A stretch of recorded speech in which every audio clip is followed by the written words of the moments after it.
Hello, everyone. Welcome to another Tuesday night at Knox Makers, where we get to show off what we've been making, maybe ask for some help, ask for advice, or worst case, share our boo-boos and our goose so that maybe others won't go down that same path. So to kick us off, we've got Colin with a great something.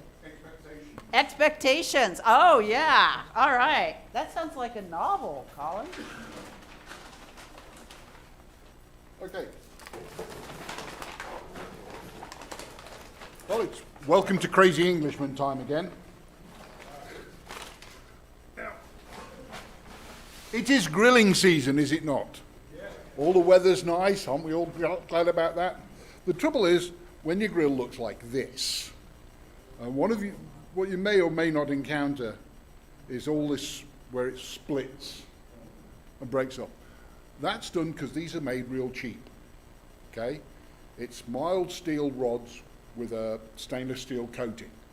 And after a while, the stainless steel splits, all tears up, rusts up, and it all goes horribly wrong. So, this is what you do.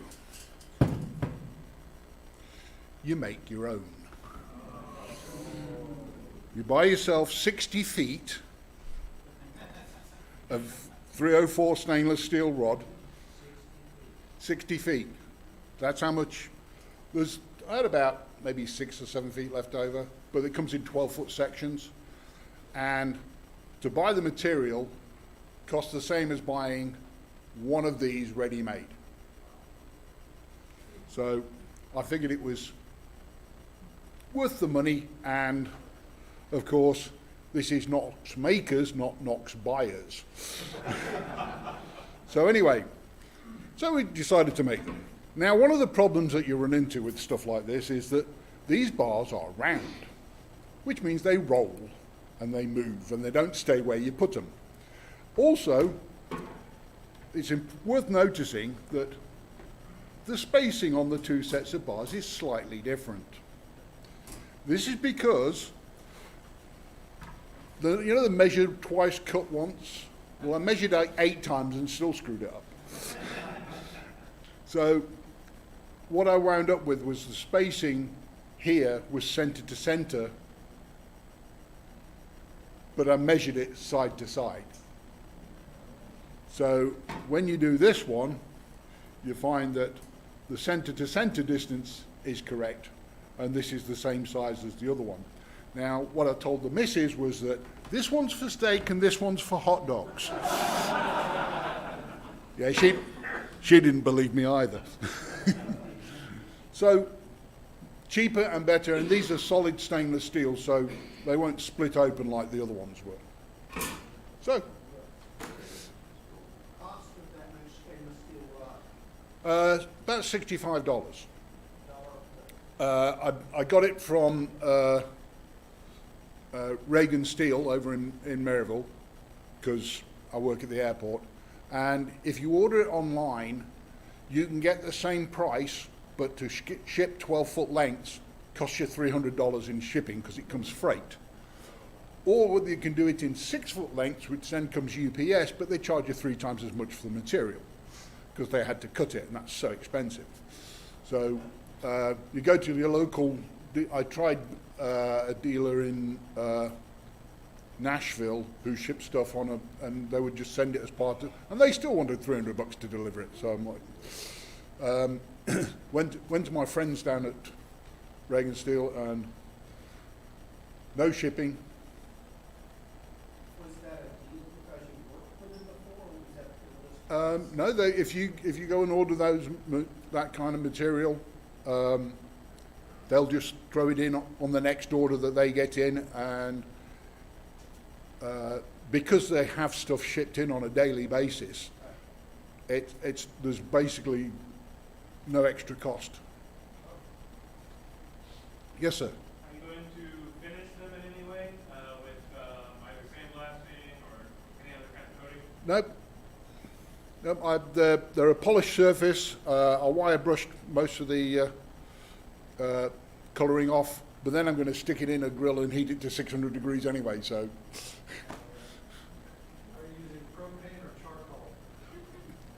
propane, actually. I like grilling with charcoal, but it's a lot more work. And then once you're finished, and there's only me and the missus. I mean, it's like I can turn this thing off and just go and be done with it. Versus I've got to either pour water on it and make a right mess, or just leave it to burn out. You mentioned that it rolled, and that stuff rolled. Yeah, Is it difficult? Did you weld? Is that what you did? yeah, You welded? yeah. It's TIG welded, So, and it's just there's a you. lot of skill for you welding. You have to try and clamp it, and clamping round things is not easy either. I wound up with a metal block and some pieces of aluminium to build up to the right thickness, and 2 of those, and I would put one each side, one there, clamp it all together as best you can with the cross piece sitting on, TIG that one and then square it all up, and then you block it all up, do each one in turn, and then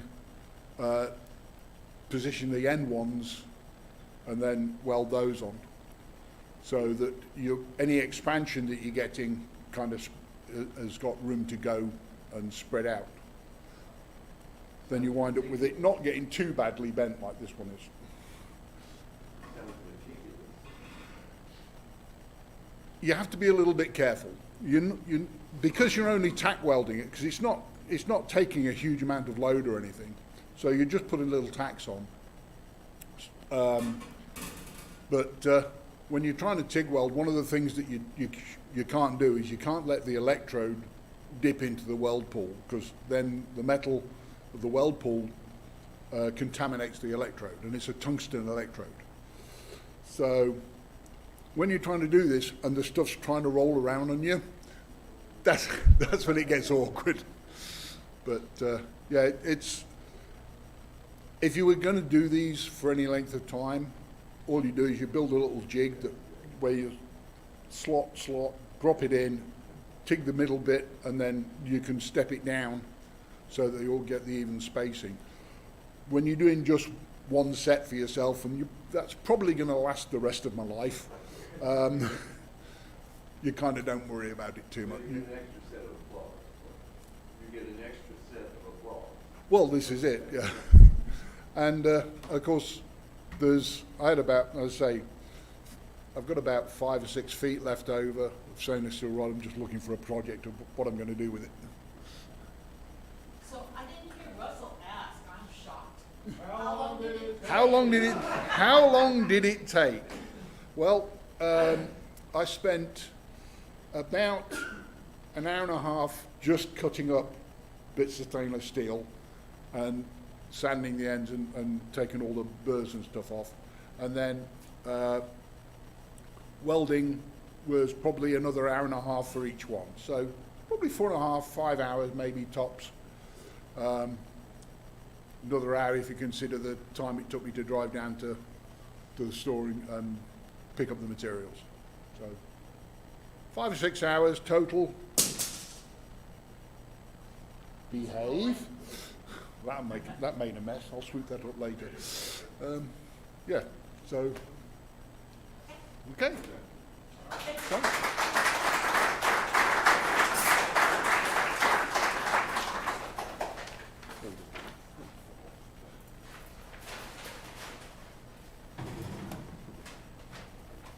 That was great, Colin. Sure.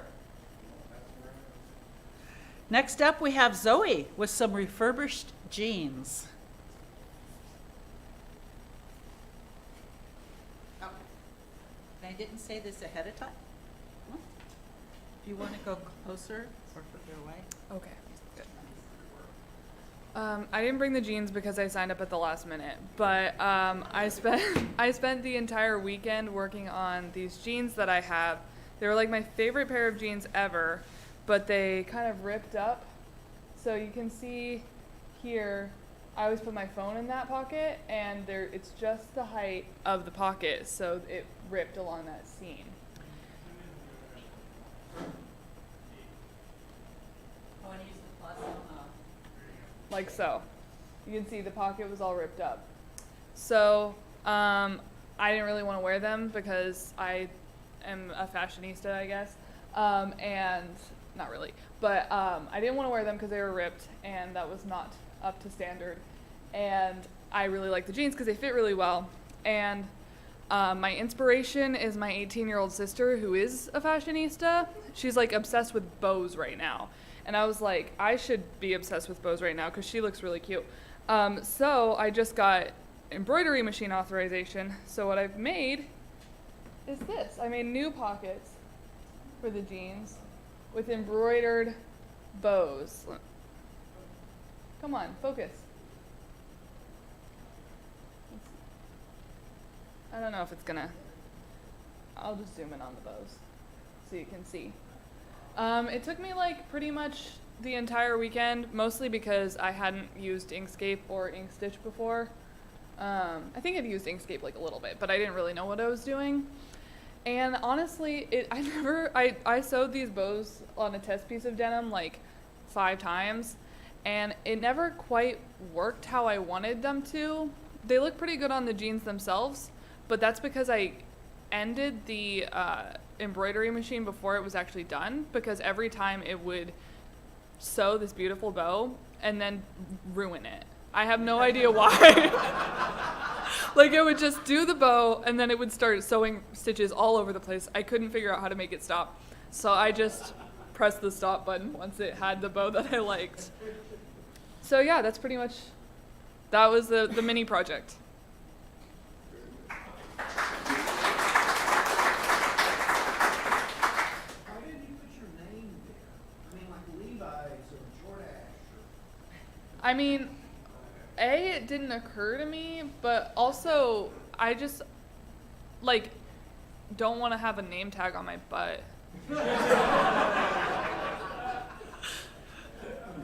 see because it's not focused, but were you able to get it to do like a satin stitch? Yes, I was. That was what took most of the time, actually, was convincing it to do a satin stitch. So if anyone needs help making a satin stitch in Inkscape now, I know all about it. I can't promise that it won't go ruin it afterwards, but you can at least get it to do the satin stitch. Yeah, we can talk about it. And how long did it take? Like the afternoon of Saturday and Sunday. So like 8 hours maybe, mostly fighting with my computer.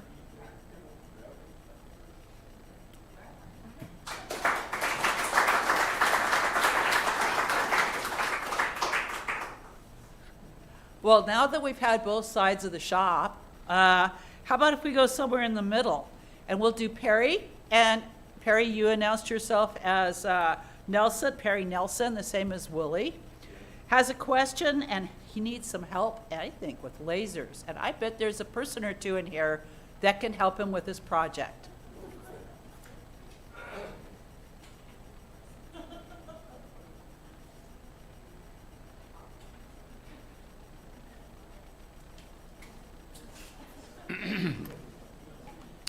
Well, good evening, everyone. I'm Perry. I live very close to here, within a mile, just on the other side of Sam Duff Park. And I have over there something that I want to label. Is this visible if I do that? Where am I? You can do that. Or how about this? If I put this over there, is that visible? Yes. Okay, excellent. You can go smaller if you'd like. Okay, let me see. What's that? So this That's shrinks. smaller than that. Okay, I got you. I got to look at it though. This gives you the idea. Basically, what I have is this acrylic that I purchased in rainbow color. You get to choose which side you want to use by peeling it back, and one side is more intense than the other, so I want the more intense side. But I have a medicine chest that sits on my porch outside because there's no place for it to go inside. I live in a very small house over there. And I'm going to show you that if I can get my phone out of my pocket.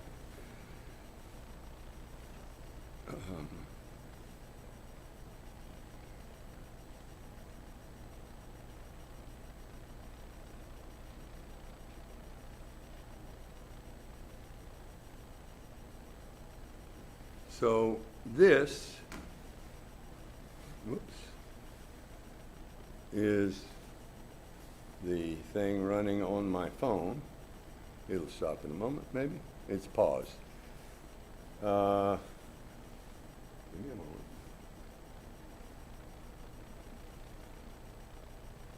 Going in, yes. Whoops. And then do I need to expand that? Can I turn it that way? Whoops, whoops, whoops. Excuse me a moment. Let me see if I can change this.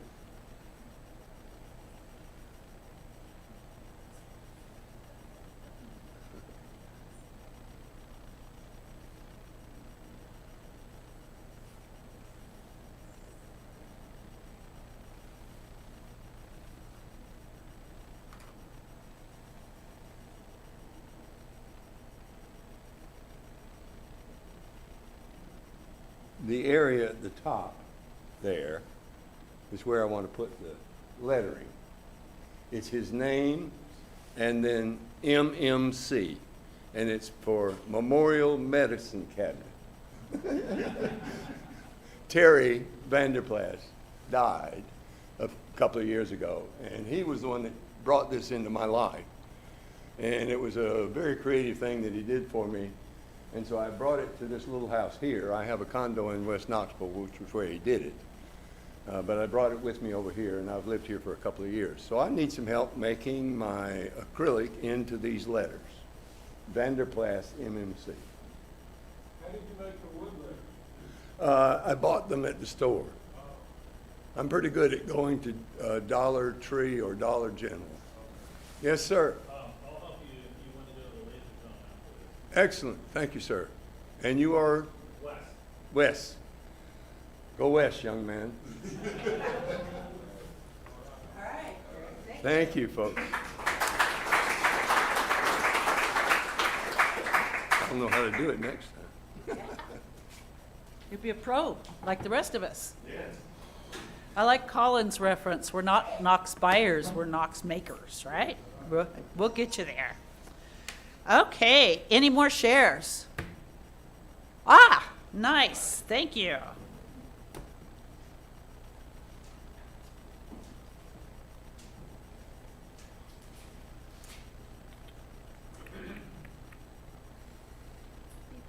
Okay, Tracy put me up for this.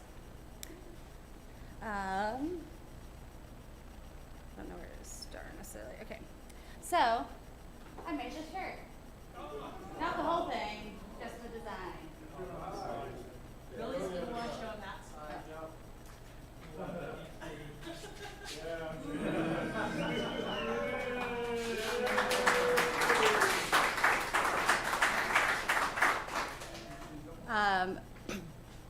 So the process is cyanotype. I bought a kit there. You can buy them anywhere. It comes as like 2 different powders in 2 different bottles. You just mix water and pour them together. And then you can paint it on any surface, fabric or paper,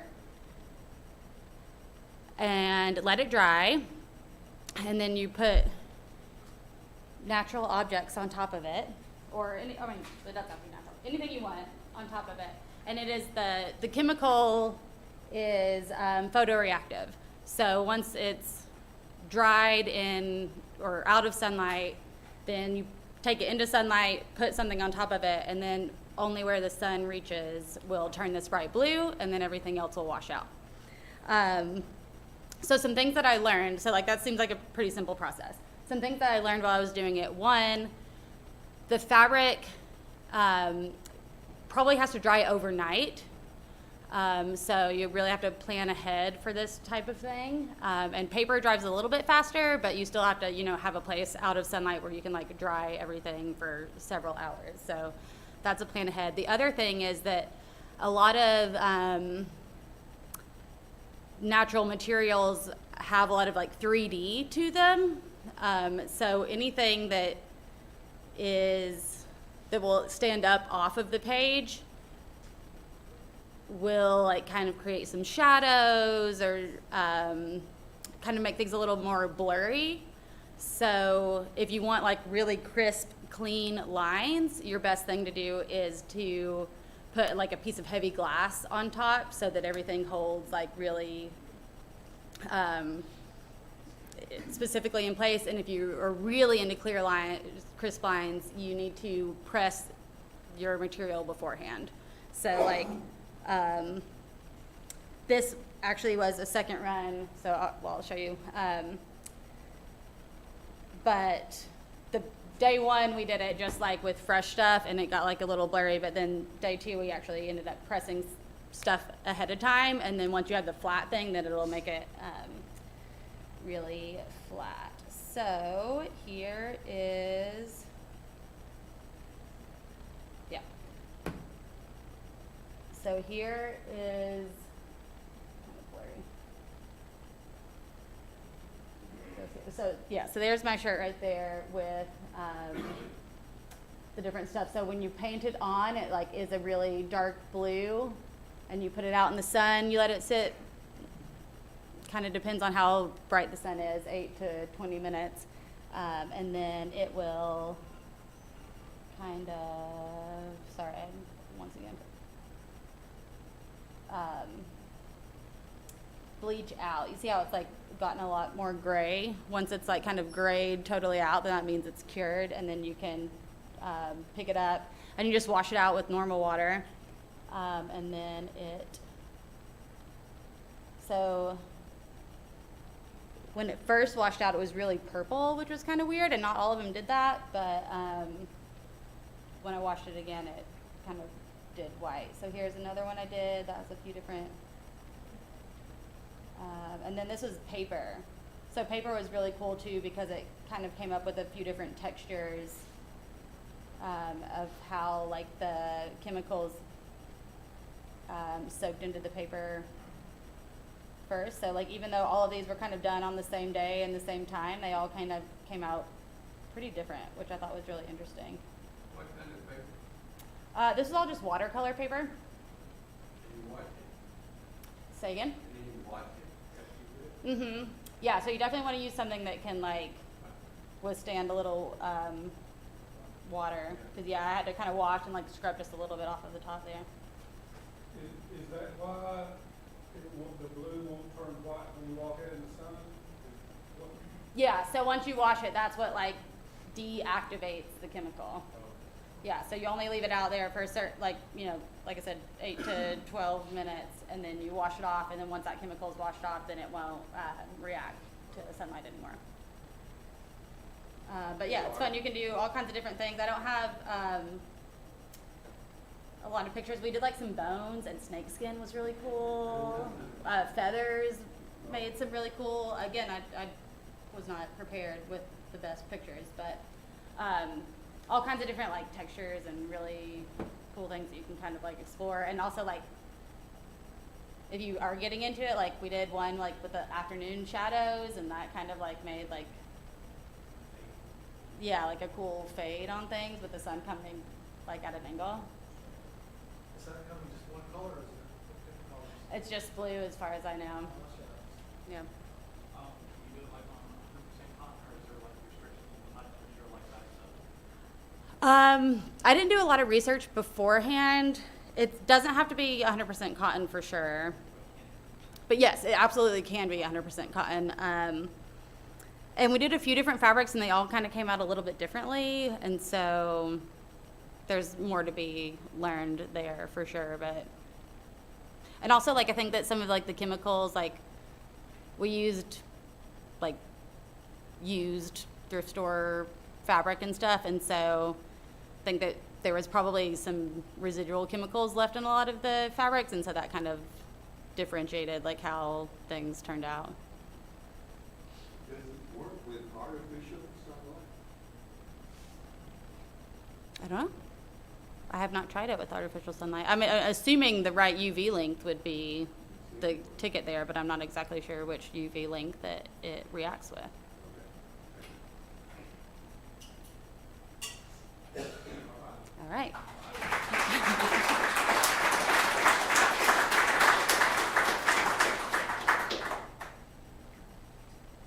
Thank you. That was really interesting and definitely a different way to do things, right? Yeah, okay. So I think I've got my phone the way I want it. I'm sorry. I was trying to get ready for the announcements here. Caught me a little bit off guard.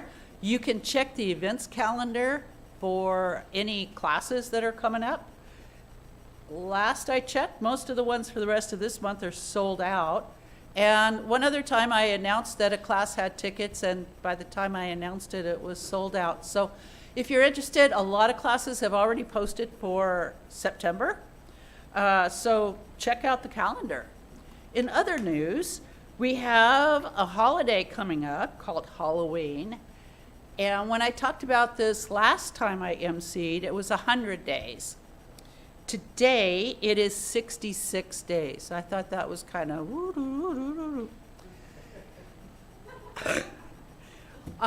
in preparation, I've been working on a costume. Haven't we all, right? So if you need help with your costume, there's fiber artists here, there's people in arts and crafts to give you a hand. Another thing we like to do is on Tuesday nights, we have our show and share program, but coming up this next month, we have new members onboarding, we have the potluck, we're hoping to have a lightning talk. I think we've got one line that will do it. I'm actually thinking about doing, along with Brian's help, a pincushion class. So just for those of you who are like, a pincushion? Yeah, right. A pincushion class. So watch on your calendar. It will be posted in the month of September. I'm really looking forward to that one. And it'll be in here, free of charge. I call it a class, but it's just a crafting night. Just show up and make a pincushion. Last week, I believe it was last week, we made leather portfolios. And that was a lot of fun too. A little closer on the calendar is the Makers Market. And we have a volunteer list out on the table. Is there anything else, Russell? Other than let's rustle up some volunteers, right? Yeah, yeah, I try. Okay, next up, at that market, we're gonna have Kill Switch. And I want Larry to tell us more about Kill Switch. Thank you very much. There is one class this month that is still a couple of tickets left for, and that is the Kill Switch Build and Fight class.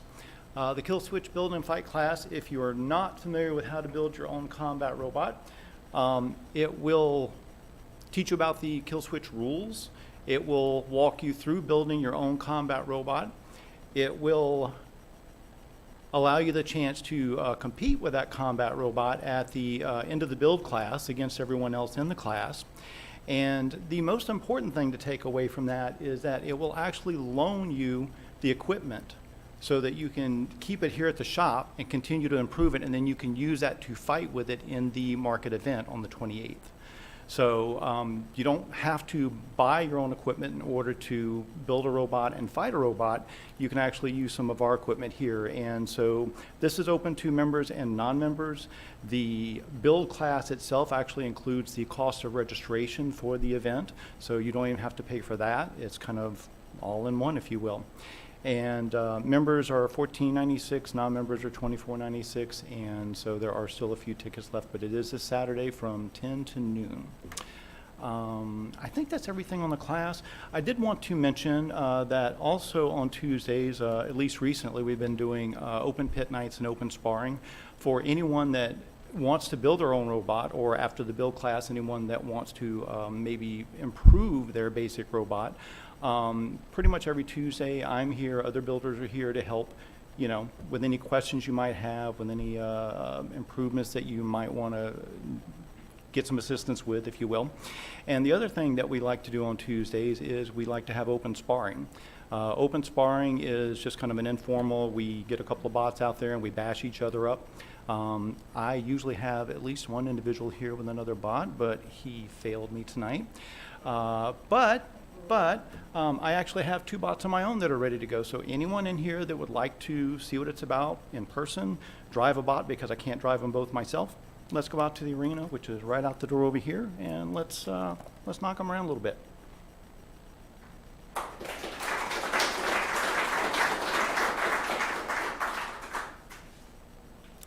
I have to say, for the first 2 kill switch competitions, I was part of a team. And last year, thanks to the cardboard, I became my own person, and this was my bot. Yeah! That I found decorating was great. This was my bot after I fought. Yeah, I didn't win, but it was a load of fun. I learned a lot of electronics. I highly recommend taking that class. They make it really easy, and they Sue-proof everything. If you don't know the history, Sue has a bad habit of frying electronics. It doesn't matter. So it's okay. It's pretty much snap together and build. It's great. Thank you, Larry, for organizing that for us.